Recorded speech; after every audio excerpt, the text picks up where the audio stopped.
Pay attention, Karn. Today's a big day. Karn blinked his eyes and mumbled, hoping he'd be left alone. He was focused on the game board balanced on his lap. It was hard enough to keep it level because of all the rocks in the road. Plus, he was concentrating. Karn was playing himself, playing both attackers and defenders. So far, this had led to a succession of stalemates. He was hoping one side or the other would win. Karn? He looked up from the board. The scenery hadn't changed any since the morning, or any morning of the last week. Unending forest on the right, the cold waters of Serpent's Gulf on the left, carts, one of which he rode in, barrels of cheese and milk and grain, the smelly back ends of the oxen before him, Fafnir glaring at him expectantly from the bench opposite. Nothing worth looking up for. Fafnir cleared his throat. Out of all the employees and family members who worked the Korlander farm, right now the former slave turned freeman was Karn's least favorite. "What?" said Karn. "Your father expects you to know this, so you will know it," Fafnir replied. "Now pay attention. 6 Arctic fox pelts equals how many ounces of silver?" "I don't know," Karn said. 3? 3? Fafnir glared. "That's a bit generous. You could get 18 fox pelts for 3 ounces. Karn shrugged and risked another glance at the board.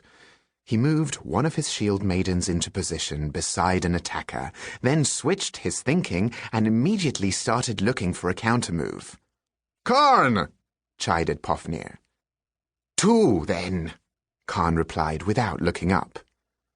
2? If 3 get you 18, then how do 2 get you 6? Who taught you math? "I don't know. You?"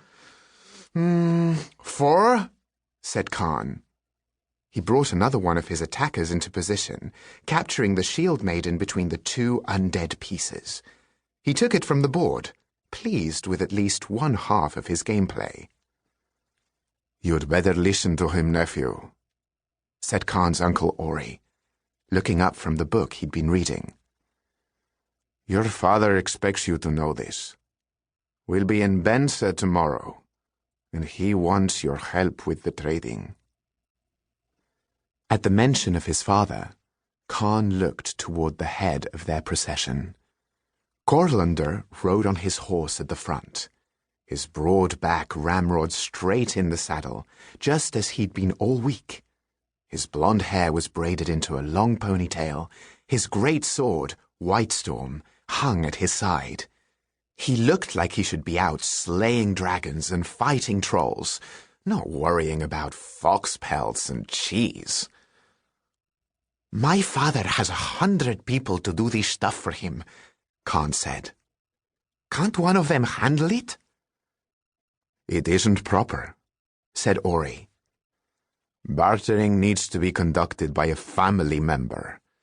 You'll be expected to do it for yourself when you're the howled of the farm." Karn didn't like to think about that. His father was howled and always would be. The title referred to a farmer whose family owned a farm for 6 generations or more. Apart from being a jarl, or high king, it was just about the only rank one could claim in Norrøngard. But there was more to life than farming. There was a whole world out there he longed to see. As it was, Thrones and Bones was his only escape from the sameness of farming life. He looked down longingly at his game board. Then, an idea occurred to him.